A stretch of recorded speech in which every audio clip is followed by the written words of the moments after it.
Magtatanong lang po sana ako, sino po nakakaalam dito kung nasa ng kapayapaan?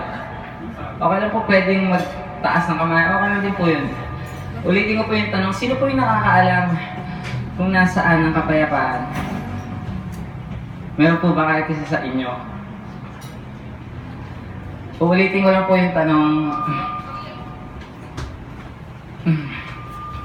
sino pang nakakaalam? Nasa katotohanan. Sino pong nakakaalam kung nasaan ang kapayapaan? Nasaan ba ang kapayapaan? Pakituro nga. Ito ang ginawa sa akin ng realidad. Ito ang ginawa sa akin ng lipunan. Ito ang resulta ng hindi pagkakaunawaan. Naunawaan ko namang nilamon na tayo ng mundong may baliktad ang ikot. Pero mas pinili nating sumabay at sa agos ay malunod. Wala akong maaningan. Wala akong makapa. Nakapiring ang ustisya. Nakagapos at nakila. Kahit anong gawin ka pa, kapayapaan ay wala. Kapag payapa ang akala, hindi naman makapaniwala kasi. Nasanay na tayo sa gulo, kaliwat ka ng pambabatikos, mga argumentong di naman sinasamahan ng pagkilos. Ang daming hinaing, walang oras magpasya. Ang daming biktima pero parang wala lang talaga. Maraming taon na ang lumipas. Marami nang nagbago. Marami nang nangyari sa bayan, naglipa na ang pangako. Di ba? Nasanay na tayo dyan. Kunwari ganito tapos kunyari ganyan. Bakit maraming nauto? Sa bayan ni Juan, nagmistula tuloy tayong bobo sa sarili nating kwan. Salat sa kapayapaan, kaya wala tayong marating. Pinipilit abutin kahit wala namang dingding. Hindi kasi tayo natututo sa mali ng nakaraan. Ang gusto natin pati hinaharap, mawala na kinabukasan. Kapayapaan, salitang ipinaglaban. Bakit pinabayaan? Kapayapaan, spesyal na pamana. Tangi nilang kayamanan, ngunit ituro mo sa akin, ako ba'y niloloko nyo? Walang nakalagay sa last will of testament ng lolo ko na may pinamana siyang kapayapaan na sinasabi nyo. Nabuhay ako sa nakaraang ibang tao ang aking pinagsisilbihan. Pangakong kapayapaan, kanila raw paninindigan. Dumating ang panahon, salitang kapayapaan nalagay sa isang magandang kahon. Akala mo iniingatang mabuti, ngunit nang walang nakatingin ay itinapon sa balon. Alam nyo kung bakit walang kapayapaang mata mo?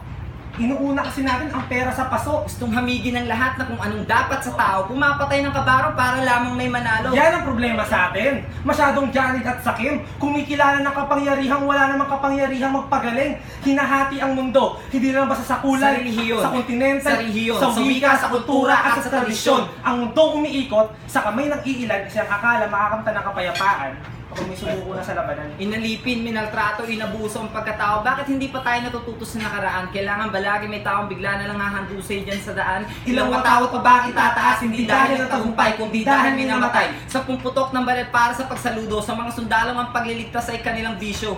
Sundalong iniwan ng asawa at anak para may pagsapalaran doon. Hindi alam kung sa pag-uwi, buhay pa ba o uuwing nakakahon. Minsan, hindi na natin nakikita kung ano pang tama sa mali. Minsan, kung ano pa ang tama, ito pa tayong hindi.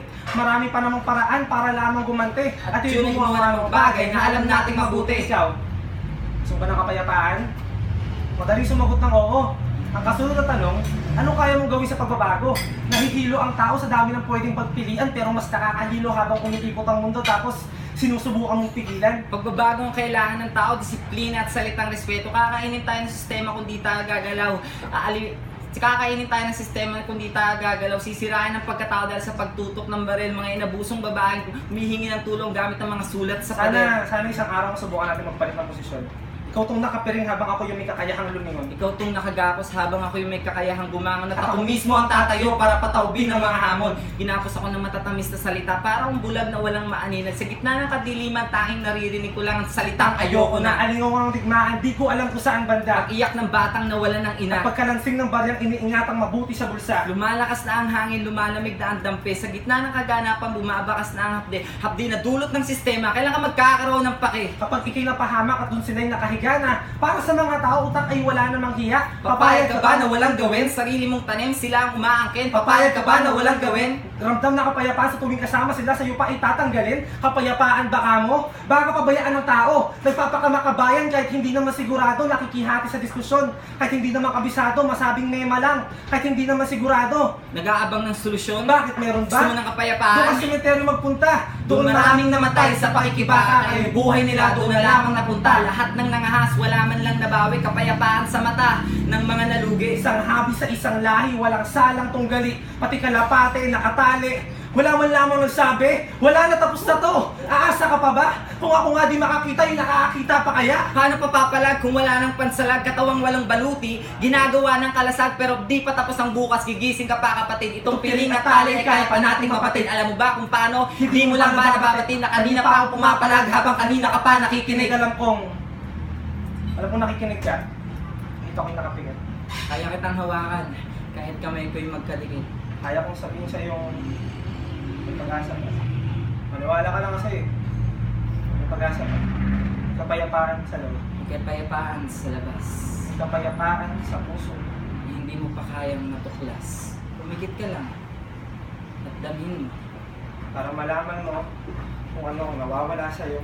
Pero bago pa ako manigaw, Nasaan nga po ulit yung kapayapaan? alam mo ba? Ito mo naman. Marami po.